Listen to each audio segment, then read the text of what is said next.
on est à moitié rassuré, hein. Donc on a quelques mesures qui vont être appliquées, mais dans le long terme, notamment sur les reports d'échéance, sur les reports de dettes, sur l'accompagnement des banques. Mais tout ça viendra après les dégâts, je dirais. Aujourd'hui, dans l'immédiat, on a par exemple nos collègues horticulteurs où leurs principaux clients sont tous fermés. On se retrouve avec de la production qui est périssable. Donc une fleur, la durée de vie est très courte, donc il y a déjà des dégâts sur les exploitations, mais c'est de la perte de production, donc il faudra en tenir compte. Et ça, aujourd'hui, on le constate dans la fleur. Ce n'est pas souhaité que ça le devienne aussi dans les fruits et légumes.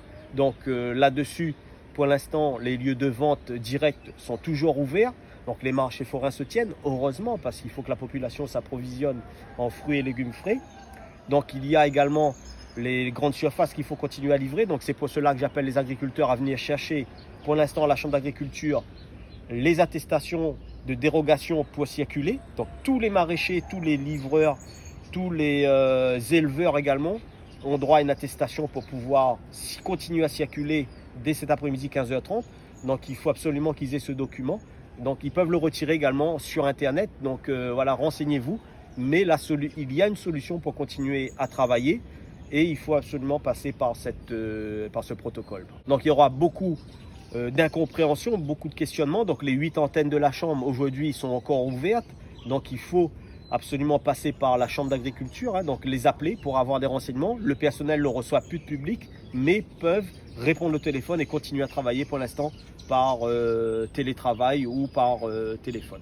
Est-ce qu'on peut s'attendre à une pénurie de marchandises? Pour l'instant, il n'en est pas question, hein. Donc il y a un équilibre aujourd'hui entre les importations et la production locale. Donc tant que les importations continuent à entrer, ben, nous on fait notre travail au niveau local pour approvisionner en frais. Donc c'est un équilibre qui est établi depuis de nombreuses années. Donc aujourd'hui c'est toujours le cas. Par contre, s'il en vient à manquer par exemple de produits d'importation, là on risque d'avoir une concentration, une pression sur la production locale, mais on n'y est pas. Donc pour l'instant, tout est encore à profusion. Donc consommons normalement. Il ne faut pas céder à la panique et surtout ne pas stocker pour les denrées périssables.